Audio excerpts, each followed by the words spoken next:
पाठ 5 परमाणु का अंतर्भाग, कक्षा 8वीं का साइंस का ये लेसन है।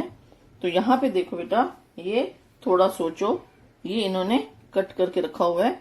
फिर आगे यहाँ पे जैसे कि अपने लेसन है परमाणु का अंतर्भाग, अंतर्भाग मतलब परमाणु के अंदर क्या क्या है, तो उसकी जानकारी जो है हम यहाँ पे पढ़ेंगे। ठीक है, अलग अलग साइंटिस्ट ने अपनी अलग अलग थ्योरी दी।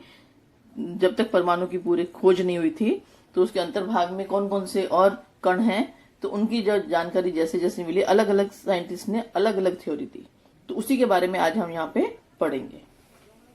ठीक है, पर मैं तुम्हारे को यहाँ पे एक बात बता देती हूँ कि पदार्थ का छोटे से छोटा जो कण होता है उसको हम परमाणु कहते हैं।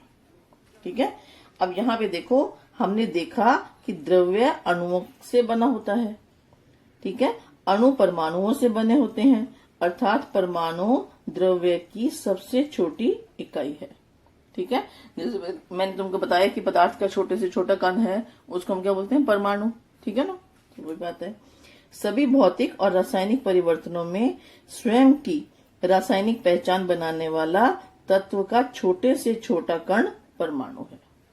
ठीक है, अभी तत्व जैसे देखो, हाइड्रोजन है, कार्बन है, नाइट्रोजन है, ऑक्सीजन है, ये सारे के सारे तत्व हैं। तो इन तत्व का जो सबसे छोटा कण है वो क्या कहलाता है, परमाणु।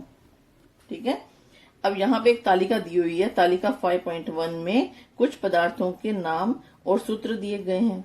ठीक है, इसके आधार पर पदार्थ के छोटे से छोटे कण की जानकारी और पदार्थ का प्रकार दर्शाने वाला चिन्ह भरकर तालिका पूर्ण करो। अब इन्होंने सबसे पहले पानी है, जैसे पानी H2O। ठीक है ना, अब यहाँ पे बेटा मेरे को ये बात बताओ कि यहाँ पे कौन से तत्व हैं। अब तुम देख रहे हो इसमें हाइड्रोजन भी है और ऑक्सीजन भी है। कितने तत्व हो गए, 2 तत्व हो गए, बराबर है ना। तो यहाँ पे परमाणु है, एक परमाणु वाला तत्व है, एक परमाणु वाला तत्व तो नहीं है। ठीक है, इसमें कितने, 2 और 1, 3, टोटल 3 परमाणु है। फिर उसके बाद में अणु है, ये दोनों मिलकर क्या बनाया, इसने यौगिक बनाया, आणविक अवस्था में आया H2O, तो ये क्या कहलाएगा, अणु है। ठीक है, अणु का परमाणु एक ही प्रकार के हैं, तो क्या इसमें एक ही प्रकार के परमाणु हैं सारे, इसमें हाइड्रोजन भी है और ऑक्सीजन भी है, 2 प्रकार के ना। ठीक है, इसलिए एक प्रकार के नहीं है, तो यहाँ पे क्या आ जाएगा, डैश आ गया। फिर अणु के परमाणु में अनेक प्रकार के हैं, तो यहाँ पे यस आ जाएगा। अब ये पदार्थ तत्व है, तत्व में क्या पढ़ा था अपन ने, एक ही प्रकार के परमाणु पाए जाते हैं, तो इसमें तो 2 प्रकार के परमाणु पाए जाते हैं, तो इसलिए ये क्या, ये तत्व नहीं है। अगर ये तत्व नहीं है तो फिर ये क्या है, ये यौगिक है। ठीक है ना। अब उसी तरह से यहाँ पे ऑक्सीजन है, हीलियम है, हाइड्रोजन है, ammonia, nitrogen, methane, organ, neon और क्लोरीन है, ये सारे के सारे हैं। अब इनकी जानकारी देखिए, यहाँ पे इसको देखने के बाद यहाँ पे तुमने इसको भरना है तालिका को। ठीक है, अब मैं यहाँ पे तुम्हारे से पूछ लेती हूँ, तुमको सब बात समझ में आ जाएगी ये सूत्र से ही। अब यहाँ पे लिखा है O2, ऑक्सीजन O2, तो क्या इसमें ऑक्सीजन के अलावा कोई और परमाणु है, नहीं है, तो ये क्या कहलाएगा, तत्व कहलाएगा। ठीक है, हीलियम, इसमें कोई और है, He के अलावा कोई और है, नहीं। हाइड्रोजन, H के अलावा कुछ और है, नहीं है। इसमें अमोनिया NH3, तो इसमें क्या है, सोडियम, नाइट्रोजन भी है और H हाइड्रोजन भी है, तो 2 हो गए ना। तो क्या ये तत्व कहलाएगा, ये क्या कहलाएगा, यौगिक। ये क्या कहलाएगा, नाइट्रोजन तत्व। मीथेन क्या कहलाएगा, यौगिक। और ऑर्गन क्या कहलाएगा, तत्व। नियॉन क्या कहलाएगा, तत्व। क्लोरीन क्या कहलाएगा, तत्व। ठीक है, अब इसी के आधार पर ये वाली पूरी की पूरी सारणी तुम लोग घर पे बैठ के देख के अच्छे से करोगे। ठीक है, फिर उसके बाद में आते हैं, हमने पिछली कक्षा में पढ़ा है कि बहुत से पदार्थों के छोटे छोटे कण अणु होते हैं। कुछ थोड़े पदार्थों के अणु में एक ही परमाणु होता है और अणु परमाणुओं के रासायनिक संयोग से बनते हैं। ठीक है, परमाणुओं के रासायनिक संयोग से कौन बनते हैं, अणु बनते हैं। इससे हमें यह स्पष्ट होता है कि रासायनिक संयोग में भाग लेने वाला तत्व का छोटे से छोटा कण परमाणु है। तो जो प्रतिक्रिया में भाग लेता है वो वाला कण कौन सा कहलाएगा, परमाणु कहलाएगा। परमाणु संबंधी संकल्पना 2500 वर्ष से भी पुरानी है, परंतु कालांतर में वह विस्तृत हो गई।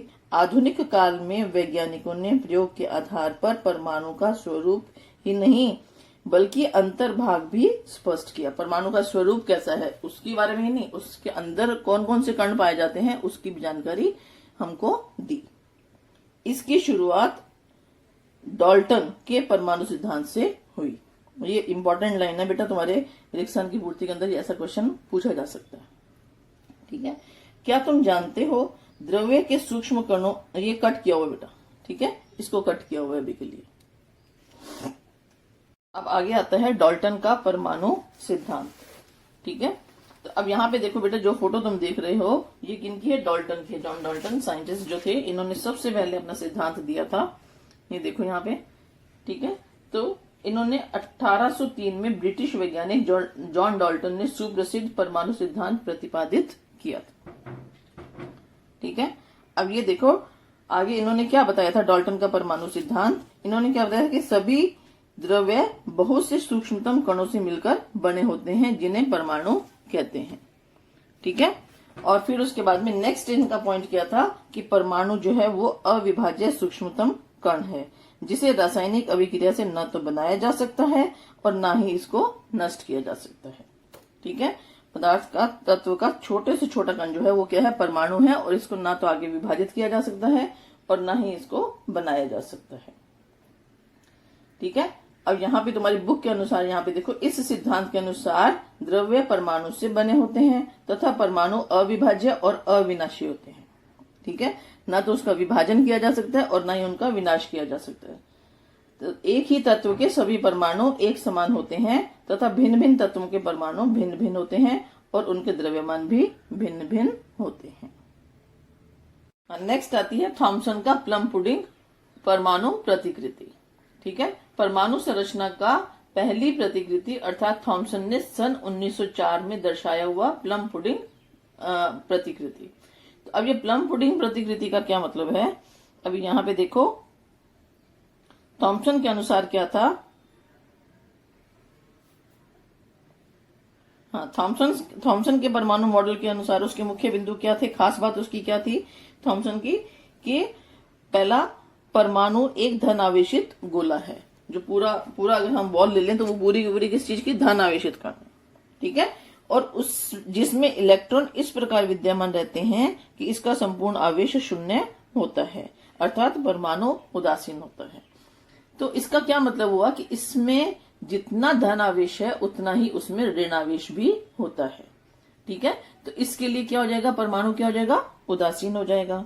अभी नेक्स्ट पॉइंट में देखो, परमाणु में उपस्थित धन आवेश तथा ऋण आवेश परमाणु में समान होते हैं, इसलिए परमाणु पर कुल आवेश शून्य होता है और परमाणु उदासीन रहता है। इस मॉडल को प्लम पुडिंग मॉडल भी कहते हैं क्योंकि थॉमसन ने बताया कि जिस प्रकार प्लम पुडिंग या तरबूज में, अभी तुमने तरबूज सबने देखा हुआ है, ठीक है ना, तरबूज के अंदर क्या होता है, पूरा लाल रंग का वो गूदा है, वो तो हो गया धन आवेश। ठीक है, और जो उसमें बीज है वो क्या हो गए, ऋण आवेश। ठीक है, बीज विद्यमान रहते हैं, ठीक उसी प्रकार परमाणु में इलेक्ट्रॉन विद्यमान रहते हैं और तरबूज में खाने वाले भाग गुद्देदार हिस्सा धन आवेश उपस्थित रहता है। अभी ये देखो मैं तुमको यहाँ दिखाती हूँ, ये देखो यहाँ पे ये जो तरबूज है, ये तरबूज का फोटो बना हुआ है। यहाँ पे ये जो काले काले रंग के बीज दिख रहे हैं, ये कौन सा है, तुम्हारे इलेक्ट्रॉन है, इसमें ऋणावेश है। ठीक है, और बाकी जो गुदा है वो सारा का सारा क्या है, तुम्हारा धन आवेश है। तो ये मॉडल की प्रतिकृति जो है वो थॉमसन ने दी थी। ठीक है, और थॉमसन ने ही सबसे पहले इलेक्ट्रॉन का आविष्कार किया था। ठीक है, अंतर्भाग में ऋण आवेशित इलेक्ट्रॉन होते हुए भी परमाणु विद्युत आवेशित दृष्टि से उदासीन कैसे है, तो कैसे है, तो उसका जवाब उन्होंने ये दिया था कि इसमें जितना धन आवेशित है उतना ही इसमें ऋण आवेश भी होता है, इसलिए ये विद्युतीय दृष्टि से उदासीन होता है। ठीक है, इसको हम प्लम पुडिंग मॉडल भी बोलते हैं। इस साल 1897 में जे थॉमसन ने, इस वैज्ञानिक ने परमाणु के अंदर स्थित ऋण आवेशित कणों की खोज की थी। ठीक है, आगे चलकर इसका नाम उन्होंने क्या दिया इसका नाम इलेक्ट्रॉन। ठीक है। नेक्स्ट साइंटिस्ट थे रुदरफोर्ड का नाभिकीय परमाणु प्रतिकृति 1911। ये देखो जो फोटो तुम देख रहे हो, ये कौन है साइंटिस्ट? रुदरफोर्ड। ठीक है। अब ये देखो कि अर्नेस्ट रुदरफोर्ड, इन्होंने एक सुप्रसिद्ध विकिरण प्रयोग से परमाणु के अंतर्भाग को समझने का प्रयास किया। ठीक है। इन्होंने एक प्रयोग किया था। अब उस प्रयोग में क्या था ये देखो, 1911 में परमाणु का नाभिकीय प्रतिकृति प्रस्तुत की। रदरफोर्ड ने सोने की अत्यधिक पतली पन्नी, जिसकी मोटाई 10⁻⁻⁴ mm लेकर उस पर रेडियोधर्मी तत्व से उत्सर्जित होने वाला धन आवेशित कणों की बौछार की। ठीक है। अब यहाँ पे देखो, इधर यहाँ पे देखो बेटा, ये गोल जो तुमको दिख रहा है बड़ा सा, ये क्या है? पर्दा है। ठीक है। और बीच में ये जो दिख रही है, ये क्या है? सोने की पन्नी। ठीक है। और इसके बीच में यहाँ पे देखो छोटा सा छेद है, ये छेद दिख रहा है बीच में, पूरा का पूरा आपस में जुड़ा हुआ नहीं है, बीच में कटा हुआ है हिस्सा। ठीक है, खुला है हिस्सा। और ये बार जो बड़ा है, ये लकड़ी का कुंदा है। इसके अंदर क्या रखते हैं? वो तत्व जिसमें से रेडियोधर्मी तत्व है, जिसमें से किरणें जो है वो उत्सर्जित होती हैं। ठीक है। तो अब क्या किया इन्होंने, यहाँ पे रेडियोधर्मी तत्व रखा। ठीक है। उत्सर्जी पदार्थ रखा, और ये छिद्र की सहायता से, तो उन्होंने ये जो पूरी की पूरी प्लेट लगाई थी, इसके ऊपर उन्होंने इसका निरीक्षण किया। ठीक है। तो अब यहाँ पे देखो, पर्दे पर उन्हें प्रतिमा प्राप्त की। परमाणु में धन आवेशित द्रव्यमान का वितरण सर्वत्र एक समान हो तो धन आवेशित कणों की पन्नी से परावर्तन होगा। ठीक है। अपेक्षित रूप से अधिकांश अल्फा कण पन्नी के आर पार सीधे चले जाते थे। ठीक है। अब यहाँ पे देखो नेक्स्ट फोटो के अंदर, इन्होंने जब वो अल्फा कणों की बौछार की, तो उस समय उन्होंने क्या देखा? ये देखो, ये पिंक, ये तुमको दिख रहा है बीच में एक लाइन दिख रही है। तो कुछ कण ऐसे थे जो सीधे ही निकलते जा रहे थे। ठीक है। लेकिन कुछ कण जो थे वो न्यून कोण के ऊपर या अधिक कोण के ऊपर वो मुड़ रहे थे। ठीक है ना। तो अब यहाँ पे देखो, अनापेक्षित रूप से अधिकांश अल्फा कण पन्नी के आर पार सीधे चले गए। कुछ कण जो थे वो सीधे आर पार चले गए। कुछ कण मूल मार्ग से न्यून कोण के ऊपर, ये देखो ये जा रहा है और ये न्यून कोण के ऊपर ये विचलित हो गए। ठीक है।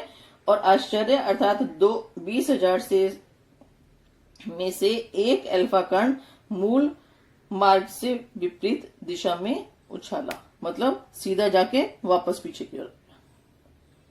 ठीक है ना। तो बड़ी संख्या में आर पार गए कण यह दर्शाते हैं कि उस मार्ग में कोई रुकावट नहीं थी। ठीक है। जो आर पार चले जाते हैं, इसका क्या मतलब हुआ कि वहां पे कोई भी रुकावट नहीं थी। अर्थात सोने की ठोस अवस्था वाली पन्नी के परमाणुओं के बीच बहुत सी जगह होनी चाहिए जिन कणों का न्यूनतम या अधिक कोण में विचलन हुआ, उनके मार्ग में रुकावट आई। ठीक है। जो कोण का विचलन हुआ मतलब क्या हुआ? उनके मार्ग के बीच में क्या आई? रुकावट आई। ठीक है ना। तो इसका अर्थ है कि रुकावट उत्पन्न करने वाला परमाणु का धन आवेशित और ठोस भाग परमाणु के मध्य में था। ठीक है। जो रुकावट पैदा कर रहा था वो क्या था? परमाणु उसके मध्य में था, मध्य भाग में, परमाणु के मध्य भाग में था। ठीक है। इस आधार पर रदरफोर्ड ने परमाणु का नाभिकीय प्रतिकृति इस प्रकार प्रस्तुत की। ठीक है। तो अब उन्होंने क्या प्रतिकृति प्रस्तुत की? आगे देखो, इन्होंने क्या प्रतिपादित किया, उसमें क्या देखा उन्होंने कि परमाणु के केंद्र स्थान पर धनावेशित नाभिक होता है। जो परमाणु का केंद्रक होता है वहां वो क्या होता है? धनावेशित होता है। परमाणु का करीब करीब संपूर्ण द्रव्यमान नाभिक में समाविष्ट होता है। जो परमाणु का द्रव्यमान है, जो परमाणु का भार है, वो कहाँ पे होता है?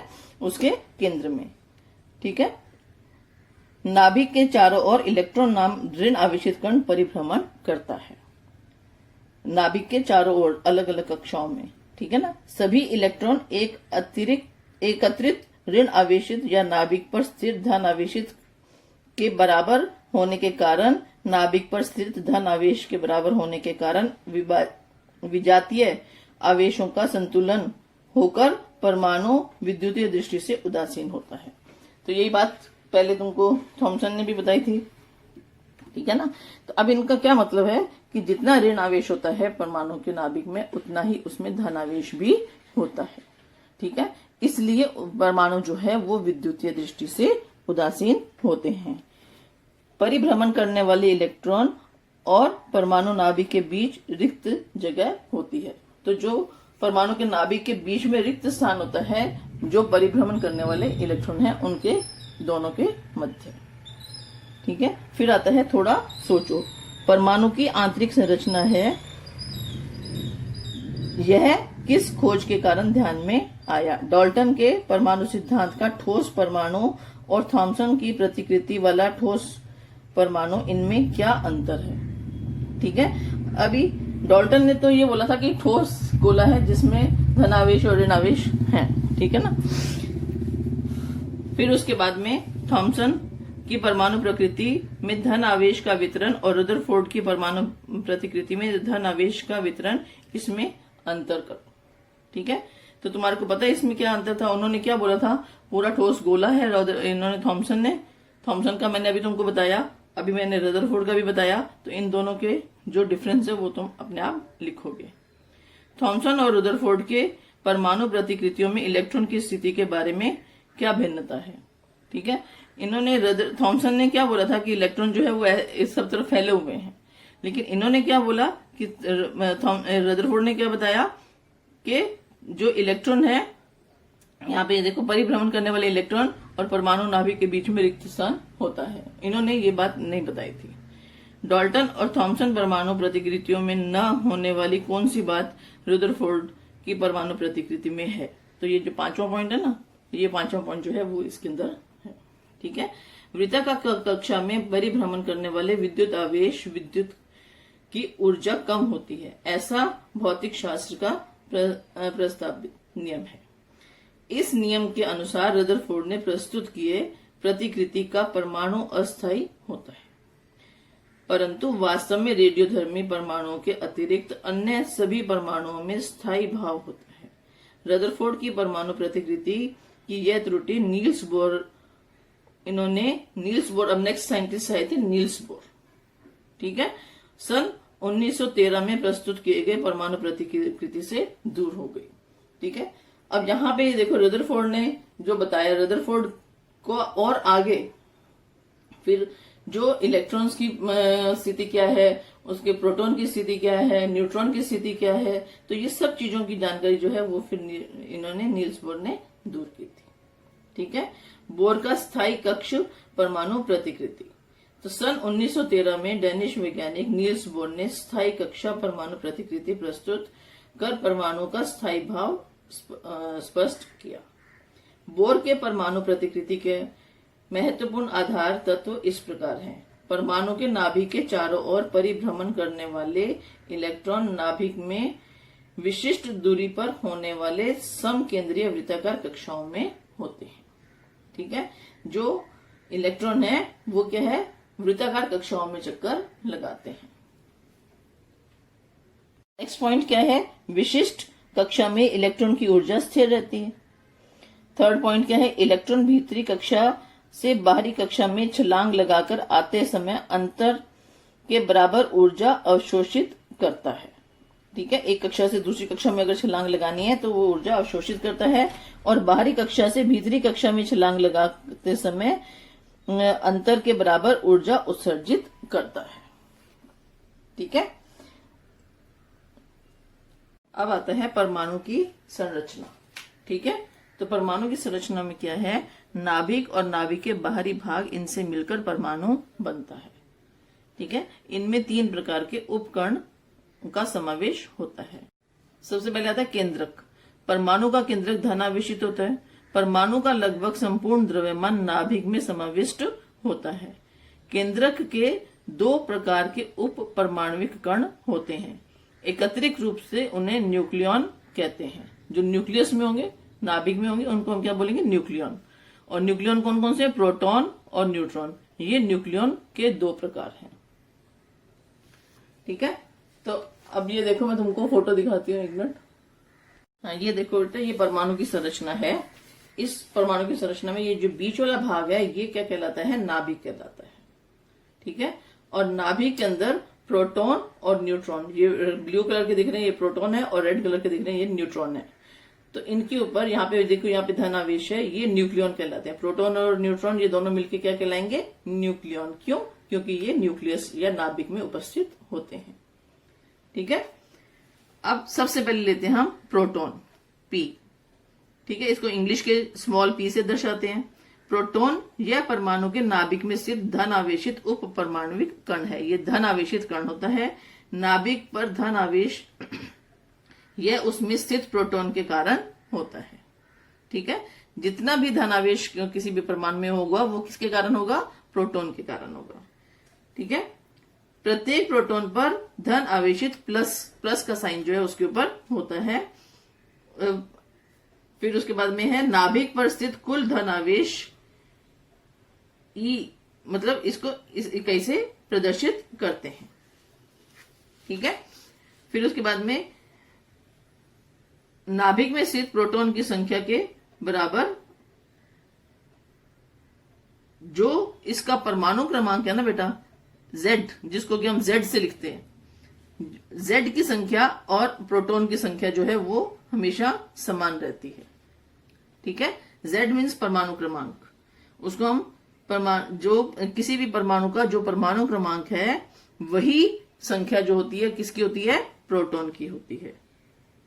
ठीक है, फिर उसके बाद में नेक्स्ट आता है न्यूट्रॉन। ये रेड कलर के दिख रहे हैं दूसरे, ये जो दूसरे वाले हैं कण वो कौन से हैं? न्यूट्रॉन है। और इसको क्या करते हैं हम? इंग्लिश के N अक्षर के द्वारा दिखाते हैं। ठीक है, अब ये न्यूट्रॉन जो है इसके ऊपर कोई भी आवेश नहीं होता, ये न्यूट्रल होते हैं, ना इसमें प्लस आवेश होता है और ना ही इसमें माइनस आवेश होता है। ठीक है, अब यहां पे देखो न्यूट्रॉन और प्रोटॉन अगर हम इन दोनों को मिला देते हैं तो जो संख्या बनती है वही इसका द्रव्यमान होता है। ठीक है, फिर उसके बाद में आता है ये नाभिक का बाहरी भाग। तो बाहरी भाग जो है अलग अलग कक्षाएं होती हैं, तुम लोग पढ़ के आए हो, अभी मैं तुमको बताऊंगी कक्षाओं के बारे में जानकारी दूंगी और अच्छे से। ठीक है, और इनको हम क्या बोलते हैं? इलेक्ट्रॉन बोलते हैं। ये इलेक्ट्रॉन अपनी अलग अलग कक्षाओं में चक्कर लगाते हैं। अब जितने इसमें प्रोटॉन की संख्या होगी या जितना इसका परमाणु क्रमांक होगा उतने ही इसमें इलेक्ट्रॉन की संख्या भी होगी। ये बात हमेशा हमेशा याद रखना बेटा, परमाणु क्रमांक इज इक्वल टू प्रोटॉन की संख्या इज इक्वल टू इलेक्ट्रॉन की संख्या। किसी भी परमाणु में इलेक्ट्रॉन की संख्या, प्रोटॉन की संख्या और उसका परमाणु क्रमांक समान होता है। मान लो किसी तत्व का परमाणु क्रमांक जो है, मान लो किसी का है, मान लो 12 है, तो उसमें प्रोटॉन की संख्या कितनी होगी? 12, और इलेक्ट्रॉन की संख्या कितनी होगी? 12। ठीक है, तो जितना उसमें धन आवेश होगा उतना ही उसमें ऋण आवेश भी होगा। आगे बात समझ में बेटा? ठीक है, अब ये देखो, अब यहाँ पे क्या था कि अलग अलग कक्षाएं क्यों बनाई गई? ठीक है, और किस कक्षा में कितने कितने इलेक्ट्रॉन होने चाहिए, तो उसकी जानकारी नील्स बोर ने अपना एक फॉर्मूला दिया था 2n² का। ठीक है, अब यहाँ पे देखो उन्होंने 2n² का फॉर्मूला दिया था। तो सबसे पहले जो K कक्ष है, ये K कक्ष दिख रहा है, तो K कक्ष में 2n² 2 and n number of 1। ठीक है, तो K कक्ष पहला कक्ष है तो 1, तो 1 का वर्ग कर दिया तो 1 का वर्ग 1 ही रहता है, तो 2 को 1 से गुना किया तो क्या आ गया? 2। तो K कक्ष के अंदर कितने इलेक्ट्रॉन हो सकते हैं? मैक्सिमम 2 हो सकते हैं, 2 से ज्यादा वहां पे इलेक्ट्रॉन नहीं रहेंगे। फिर उसके बाद में नेक्स्ट कक्ष आता है L। तो L का, अब L में N की संख्या कितनी हो जाएगी? दूसरा कक्ष है तो 2 हो जाएगा। ठीक है, तो 2 गुना 2 इज इक्वल टू 8। 2 घाते 2, तो 2 घाते 2 कितना हो गया? 4, और 4 दूनी 8। तो L कक्ष में कितने हो जाएंगे? 8 इलेक्ट्रॉन। M कक्ष के अंदर मैक्सिमम कितने हो सकते हैं? अब यहाँ पे 2n² के अनुसार 2 तो वही कॉमन रहेगा। तीसरी कक्षा किसकी है? N की है। ठीक है, M, और M में यहाँ पे 3 का वर्ग आ जाएगा, तो 3 का वर्ग क्या हो जाता है? 3 तिया 9 गुना 2, 9 दूनी 18। ठीक है, और N कक्ष के अंदर कितना हो गया? 2 इंटू 4⁻², तो 4 चौके 16, 16 दूना 32। मतलब इससे ज्यादा इलेक्ट्रॉन नहीं आ सकते। आई बात समझ में? तो इसी तरीके से इलेक्ट्रॉन का वितरण होता है। पहली कक्षा में 2, दूसरी कक्षा में 8, तीसरी में 18 और फिर उसके बाद में 32। इससे ज्यादा इलेक्ट्रॉन का वितरण नहीं होता। एक से दो अधिक कक्षाएं बन सकती हैं एक ही तरह के इलेक्ट्रॉन्स की। ठीक है ना। अभी नेक्स्ट देखो तत्वों का इलेक्ट्रॉनिक संरूपण। ठीक है, हमने देखा कि K, L, M, N इन कवचों में क्रमशः अधिक से अधिक 2, 8, 18, 32 इलेक्ट्रॉन समा सकते हैं। ठीक है, यही कवचों की महत्तम धारकता है। महत्तम धारकता का मतलब इससे ज्यादा और धारण नहीं कर सकते। कवच की महत्तम धारकता के अनुसार ही परमाणु के इलेक्ट्रॉन का कवच में वितरण होता है। किसी तत्व के परमाणु में उपस्थित इलेक्ट्रॉनों का कवच के अनुसार विन्यास ही उस तत्व का इलेक्ट्रॉनिक संरूपण कहलाता है। प्रत्येक इलेक्ट्रॉन में वह जिस कवच में होता है उस कवच के उसके अनुसार निश्चित ऊर्जा होती है। पहले कवच के में इलेक्ट्रॉन की ऊर्जा सबसे कम होती है और आगे के कवचों में इलेक्ट्रॉन की ऊर्जा कवच के क्रमांक के अनुसार बढ़ती जाती है। ठीक है, तत्व के परमाणु का इलेक्ट्रॉनिक संरूपण इस प्रकार होता है कि उसके सभी इलेक्ट्रॉन की एकत्रित ऊर्जा कम से कम होती है।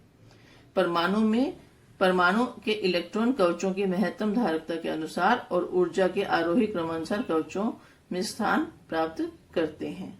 अब हम कुछ तत्वों के परमाणु के इलेक्ट्रॉनिक संरूपण देखेंगे। अब यहाँ पे ये देखो, ये तालिका बनी हुई है। यहाँ पे सबसे पहला है हाइड्रोजन। ठीक है, उसका संकेत है H। अब यहाँ पे देखो तत्व है, ये सारे तत्वों के नाम उनके संकेत दिए हुए हैं। परमाणु में उपस्थित इलेक्ट्रॉन की संख्या, ठीक है, कितने इलेक्ट्रॉन है वो दिए हुए हैं। फिर ये कवचों में इलेक्ट्रॉन वितरण, कवच संकेत महत्तम धारकता K, L, M, N। K में कितने आ सकते हैं 2, L में 8, M में 18 और N में 32। ठीक है, संख्या के अनुरूप इलेक्ट्रॉन संरूपण। ठीक है, अब इसका इलेक्ट्रॉनिक संरूपण क्या है। ठीक है, अब यहाँ पे देखो हाइड्रोजन में कितने होते हैं, एक ही होता है इलेक्ट्रॉन। ठीक है, तो एक इलेक्ट्रॉन जो है वो कौन से कवच में जाएगा, K में जाएगा। उसी तरह हीलियम है, हीलियम में 2 होते हैं तो वो भी K में जाएंगे, 2 इलेक्ट्रॉन। क्योंकि K के अंदर कितने इलेक्ट्रॉन आ सकते हैं, 2 आ सकते हैं, तो हम इसमें 2 के 2 इलेक्ट्रॉन चले जाएंगे K कक्ष में। फिर उसके बाद में आता है लिथियम। ठीक है, पहले इतना सा ही बता रही हूँ बेटा, इतना बताती हूँ, ये वाला हिस्सा मैं बाद में बताऊंगी तुमको साथ में। ठीक है ना, पहले फिर उसके बाद में देखो लिथियम। लिथियम का में इलेक्ट्रॉन कितने हैं, 3 हैं। तो पहले कक्ष में कितने इलेक्ट्रॉन जाएंगे, 2, और फिर बाकी बचे हुए जो 1 इलेक्ट्रॉन है वो किस में जाएगा, L में जाएगा। ठीक है, अभी यहाँ कार्बन है। कार्बन में इलेक्ट्रॉन की संख्या कितनी है, 6। ठीक है, तो पहले कक्ष में कितने आ सकते हैं, 2, और बाकी बचे हुए किस में जाएंगे, दूसरे कक्ष में। क्योंकि दूसरे कक्ष में कितने इलेक्ट्रॉन आ सकते हैं, 8 इलेक्ट्रॉन आ सकते हैं। अपने बचे हुए इलेक्ट्रॉन कितने हैं, 4 इलेक्ट्रॉन है, तो यहाँ पे 4 इलेक्ट्रॉन रहेंगे। K में 2 और L में 4। उसी तरह से नाइट्रोजन है, नाइट्रोजन के 7 हैं, तो पहले कक्ष में 2, दूसरे कक्ष में 5। ऑक्सीजन के 8 हैं, पहले कक्ष में 2, दूसरे कक्ष में 6। फिर फ्लोरीन है, इसमें 9 है, 9 इलेक्ट्रॉन होते हैं, तो पहले कक्ष में 7 और दूसरे में पहले कक्ष में 2 इलेक्ट्रॉन और दूसरे कक्ष में 7 इलेक्ट्रॉन। टोटल 9 हो गए ना, 7 और 2 9। ठीक है, नियॉन है, इसका 10 है, तो पहले कक्ष में 2, दूसरे कक्ष में 8। अब यहाँ नियॉन पर आते आते क्या होता है, दूसरा कक्ष जो है वो पूरा का पूरा भर जाता है। अब नियॉन के आगे वाली जो है सोडियम, सोडियम का है 11, तो पहले कक्ष में 2 ही इलेक्ट्रॉन आ सकते हैं, हमने 2 डाल दिए। दूसरे कक्ष में 8 इलेक्ट्रॉन आते हैं, तो टोटल कितने हो गए, 10। और अब एक जो बचा हुआ इलेक्ट्रॉन है वो किस में चला जाएगा, M कक्षा में। ठीक है बेटा, फिर उसके बाद में आता है क्लोरीन। क्लोरीन के होते हैं 17, तो पहले कक्ष में 2 इलेक्ट्रॉन, दूसरे कक्ष में हम 8 इलेक्ट्रॉन डाल सकते हैं, तो 8 और 2 कितने हो गए, 10। और बाकी कितने बचे, 7। वो हम किस में डालेंगे, M कक्षा में। M कक्षा में टोटल कितने आ सकते हैं, 18। ठीक है ना, फिर उसके बाद में आता है आर्गन। आर्गन 18, पहले कक्ष में 2, दूसरे में 8, 10 हो गए, और तीसरे कक्ष में भी 8 इलेक्ट्रॉन। ठीक है, फिर आते हैं ब्रोमीन 35। अब 35 है, तो पहले कक्ष में 2 इलेक्ट्रॉन हो गए, दूसरे कक्ष में 8, तो ये कितने हो गए, 10 हो गए। तीसरे कक्ष में कितने आ सकते हैं, 18 आ सकते हैं। ठीक है, तो यहाँ पे अपन ने 18 भर दिए। ठीक है, अब यहाँ पे टोटल कितने हो गए, 35 है ना, तो 35, 18, 2 और 8 10, 10 और 18, 28 हो गए, 18 और 10 28, ठीक है। और बाकी कितने बचे? 7 इलेक्ट्रॉन। तो 7 इलेक्ट्रॉन किस में चले गए? एन कक्ष में, ठीक है। आई बात समझ में? इतना समझ में आ गया तुमको कौन कौन सी कक्षा में कैसे कैसे वितरण किया। अब उसके बाद में आते हैं संख्या के रूप में इलेक्ट्रॉन संरूपण। तो इसके आधार के ऊपर, संख्या के आधार के ऊपर इलेक्ट्रॉन स्वरूपन। तो अगर यहाँ एक के में ही है, इधर कुछ नहीं है, तो हम खाली एक ही लिख देंगे। यहाँ पे के अंदर 2 है, बाकियों में कुछ नहीं है, तो यहाँ पे 2 लिख देंगे। यहाँ पे के में भी है और एल में भी है, तो हम के की संख्या पहले लिखेंगे 2 और कोमा का निशान लगाएंगे और फिर 1 लिखेंगे। ऐसे यहाँ पे क्या लिखेंगे? 2 और 4, फिर 2 और 5, 2,5, 2,6, 2,7, 2,8, 2,8। अब यहाँ पे 2,8,1, फिर 2,8,7, फिर 2,8,8 और फिर 2,8,18,7, ठीक है। तो इस प्रकार से इलेक्ट्रॉनिक स्वरूपन लिखा जाता है। अब ये इलेक्ट्रॉनिक स्वरूपन के आधार पे हमारे को ये पता चल जाता है कि कौन ये इसका परमाणु क्रमांक क्या है। अभी जैसे मान लो मैं तुम्हारे को इसका पूछती हूँ, ये जो है 2 और 6 है, इसका कितना है परमाणु क्रमांक? क्योंकि मैंने तुमको एक बात पहले ही बताई थी कि किसी भी परमाणु में उसका परमाणु क्रमांक, उसमें प्रोटॉन की संख्या और इलेक्ट्रॉन, ये तीनों संख्याएं जो हैं ये हमेशा समान होती हैं। जितना उसका परमाणु क्रमांक होगा किसी भी परमाणु का, वही उसकी इलेक्ट्रॉन की संख्या भी होगी और वही उसकी प्रोटॉन की संख्या भी होगी, ठीक है। तो यहाँ पे उसने इलेक्ट्रॉन की संख्या दी हुई है हमको, ठीक है। अब इसमें इलेक्ट्रॉन की संख्या, अगर यहाँ पे इसकी कार्बन की 6 है, तो इसका परमाणु क्रमांक क्या होगा? 6 होगा। इसमें प्रोटॉन की संख्या कितनी होगी? 6 होगी। आगे बात समझ में? नियॉन है, इसका नियॉन का में इलेक्ट्रॉन की संख्या यहाँ पे दी हुई है, 10 दी हुई है, तो इसका परमाणु क्रमांक क्या होगा? 10, ठीक है। और उसी तरह से इसमें प्रोटॉन की संख्या कितनी होगी? 10, ठीक है। तो जो इलेक्ट्रॉन की संख्या दी हुई है, इलेक्ट्रॉन की संख्या दी हो या प्रोटॉन की संख्या दी हो या परमाणु क्रमांक दिया हो, तो उससे बेटा हम तीनों चीजें आसानी से बता सकते हैं, ठीक है ना। तो तुम्हारे पास में इसी तरह का कोई भी ऑब्जेक्टिव में कोई क्वेश्चन पूछा जाता है कि मान लो किसी तत्व है, उसमें प्रोटॉन की संख्या 5 है, तो उसका परमाणु क्रमांक कितना होगा?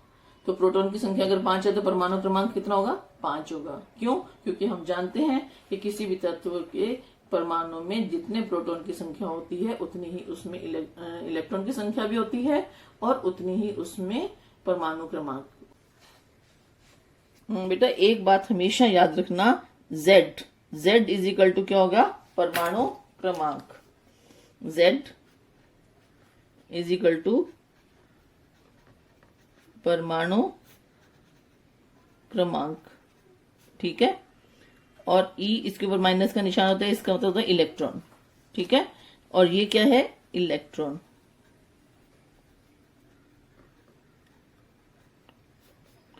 ठीक है। और P यहाँ पे प्लस का साइन होता है, इसको क्या बोलते हैं? प्रोटॉन, ठीक है। अब किसी भी परमाणु में Z is equal to E is equal to P।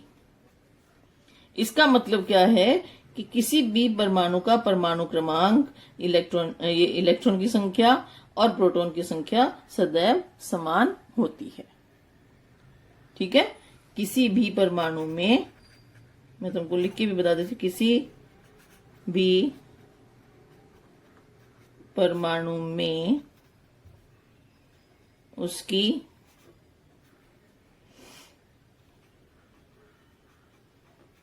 परमाणु संख्या ब्रैकेट में Z, कॉमा इलेक्ट्रॉन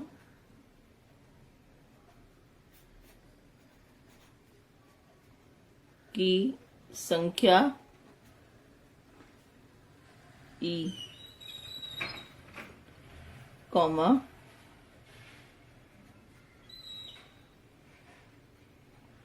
प्रोटॉन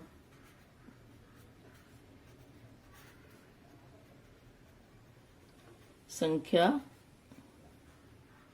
समान होती है। अभी तो तुम बेटा छोटे हो, बाद में इसी के ऊपर आधारित तुम्हारे पास में न्यूमेरिकल्स आएंगे। ठीक है, ये बात याद रखोगे हमेशा, हमेशा हमेशा इस चीज को याद रखोगे ना।